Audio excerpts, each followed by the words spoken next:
नमस्कार। आज हम बात करने वाले हैं गुजरात के एक बहुत ही फाउंडेशनल कानून की। मतलब एक ऐसा कानून जो जमीन से जुड़े हर मामले की जड़ है। ये है गुजरात भू राजस्व संहिता 1879। अब नाम सुनकर लग सकता है कि ये कोई बहुत पुराना बोरिंग सा कानून होगा, पर ऐसा बिल्कुल नहीं है। ये असल में वो रूल बुक है जो तय करती है कि जमीन का असली मालिक कौन है और उसके हक क्या हैं।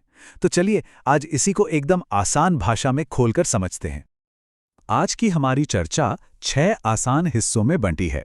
सबसे पहले हम जानेंगे कि इस पूरे सिस्टम के रेफरी कौन है, मतलब इसे चलाते कौन है। फिर सरकार के जमीनी नियम क्या हैं, वो समझेंगे। इसके बाद जमीन रखने वालों के अधिकार क्या हैं, सबसे जरूरी दस्तावेज कौन सा है, और अगर कोई अपना ड्यूज नहीं भरता तो क्या होता है। और हाँ, आखिर में ये भी देखेंगे कि किसी सरकारी आदेश को चैलेंज कैसे किया जा सकता है। देखिए, कोई भी गेम समझना हो तो सबसे पहले रेफरी को जानना पड़ता है ना? बिल्कुल वैसे ही इस लैंड रेवेन्यू सिस्टम को समझने के लिए हमें पहले उन अधिकारियों को जानना होगा जो जिले से लेकर गांव तक इन सारे नियमों को लागू करते हैं। तो सवाल ये उठता है कि गुजरात में जमीन के रिकॉर्ड्स और रेवेन्यू के इंचार्ज आखिर है कौन? इसका सीधा सा जवाब है राजस्व अधिकारी, यानी रेवेन्यू ऑफिसर्स।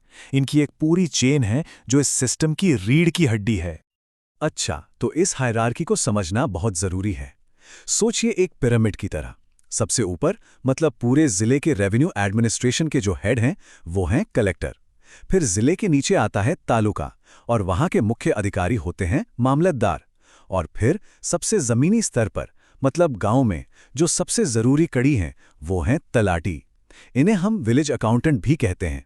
असल में यही वो ऑफिसर हैं जिनके पास गांव की एक एक इंच जमीन का पूरा हिसाब किताब होता है। चलिए अब उन बेसिक प्रिंसिपल्स की बात करते हैं जो गुजरात की हर जमीन पर लागू होते हैं। कह सकते हैं कि ये इस खेल के वो फाउंडेशनल रूल्स हैं जिन्हें जानना हर किसी के लिए जरूरी है। कानून की नजर में भूमि यानी लैंड का मतलब सिर्फ मिट्टी या जमीन का टुकड़ा नहीं होता। सेक्शन 3(4) बताता है कि इसमें उस जमीन से जुड़े सारे फायदे भी शामिल हैं, जैसे उस पर लगे पेड़, बनी हुई इमारतें, यहां तक कि उससे मिलने वाला किराया भी। मान लीजिए एक आम का बाग है तो वो जमीन, उस पर लगे पेड़ और उन फलों से होने वाली कमाई, ये सब कानूनी तौर पर भूमि का हिस्सा है। अब आता है एक बहुत ही फंडामेंटल नियम। सेक्शन 37 साफ साफ कहता है कि कोई भी जमीन जिसका कोई प्राइवेट मालिक नहीं है वो अपने आप सरकार की संपत्ति मानी जाएगी। जैसे कि पब्लिक सड़कें, नदियों के किनारे या झीलें, ये सब सरकारी हैं। ये इस कोड का एक कोर प्रिंसिपल है। और ये बात बहुत ही ज्यादा महत्वपूर्ण है।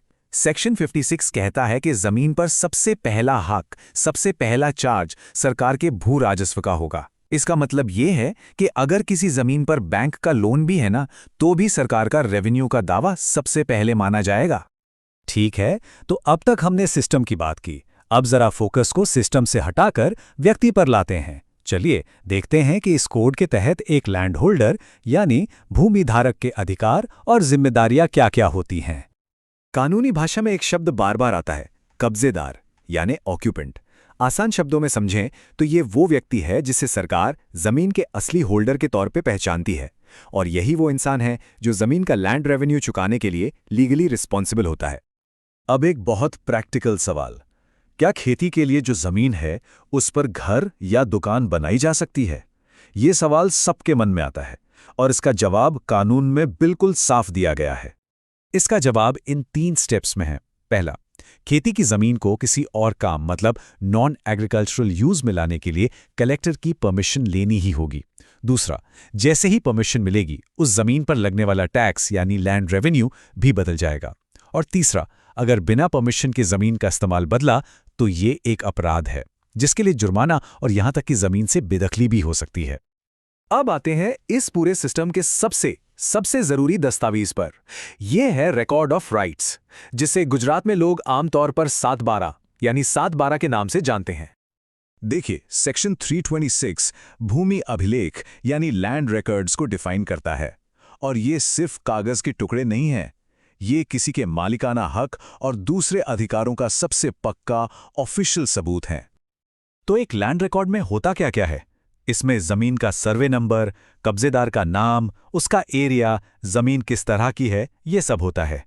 और सबसे जरूरी, इसमें यह भी लिखा होता है कि जमीन पर कोई लोन या बोझ है या नहीं और कितना टैक्स भरना है। ये जमीन के लिए एक तरह से पहचान पत्र जैसा है। अच्छा, अब उस प्रोसेस को समझते हैं जो लैंड रेवेन्यू के पेमेंट से जुड़ा है, और ये भी जानेंगे कि अगर कोई समय पर पेमेंट नहीं करता है तो क्या होता है। यहाँ एक सीधा साधा कंपैरिजन है। जो ऑक्यूपेंट समय पर अपना रेवेन्यू भरता है उसके सारे अधिकार सुरक्षित रहते हैं, लेकिन जो ऐसा नहीं कर पाता उसे कानून की भाषा में कहते हैं बकायादार यानी डिफॉल्टर, और वो जो रकम उसने नहीं चुकाई उसे कहते हैं बकाया यानी अरियर। सेक्शन 150 के हिसाब से बकाया न चुकाने के अंजाम काफी गंभीर हो सकते हैं। सरकार पहले डिमांड नोटिस भेजती है, बात न बने तो चल अचल संपत्ति बेच सकती है, जमीन जब्त कर सकती है और यहां तक कि बकायेदार को गिरफ्तार भी किया जा सकता है। चलिए, अब हम अपनी इस चर्चा के आखिरी हिस्से पर पहुंच गए हैं। यहां हम समझेंगे कि अगर कोई नागरिक किसी रेवेन्यू ऑफिसर के आदेश से सहमत नहीं है तो उसके पास क्या कानूनी रास्ते खुले हैं। कानून ये पक्का करता है कि सिस्टम में चेक एंड बैलेंस बना रहे, इसीलिए किसी भी रेवेन्यू ऑफिसर के आदेश के खिलाफ अपील करने का अधिकार दिया गया है। ये एक बहुत ही जरूरी लीगल प्रोटेक्शन है।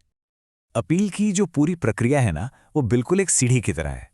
सेक्शन 203 ये कहता है कि किसी भी आदेश के खिलाफ उसके ठीक ऊपर वाले यानी सीनियर ऑफिसर के पास अपील की जा सकती है। जैसे अगर मामलदार ने कोई आदेश दिया है तो उसकी अपील कलेक्टर के पास जाएगी और ये चेन ऊपर तक जाती है। लेकिन हाँ, एक बात का ध्यान रखना बहुत ज़रूरी है। सेक्शन 205 के मुताबिक अपील करने की एक टाइम लिमिट होती है, मतलब एक तय समय के अंदर ही अपील करनी होती है। तो अगर हम आज की पूरी बात को संक्षेप में देखें, हमने अधिकारियों की हायरार्की को समझा, जमीन के कोर रूल्स को जाना, एक कब्जेदार के क्या राइट्स हैं वो देखा, जमीन के रिकॉर्ड्स की इंपॉर्टेंस को पहचाना और आखिर में किसी आदेश को चुनौती देने के क्या तरीके हैं वो सीखा। पर सवाल ये है कि ये 140 साल से भी ज्यादा पुराना कानून आज भी इतना रेलेवेंट क्यों है? वो इसलिए क्योंकि साफ सुथरे जमीनी रिकॉर्ड्स झगड़ों को रोकते हैं, अपने अधिकारों की समझ हर नागरिक को ताकत देती है और सिस्टम का ज्ञान ये सुनिश्चित करता है कि सबके साथ निष्पक्ष व्यवहार हो। असल में ये गुजरात में प्रॉपर्टी ओनरशिप की नींव है। और जाते जाते एक सवाल, 1879 में बनाया गया ये सिस्टम आज के ज़माने के मॉडर्न लैंड मैनेजमेंट और तेज़ी से बढ़ते शहरीकरण की चुनौतियों से निपटने के लिए और कैसे बेहतर बनाया जा सकता है, इस पर सोचिएगा ज़रूर।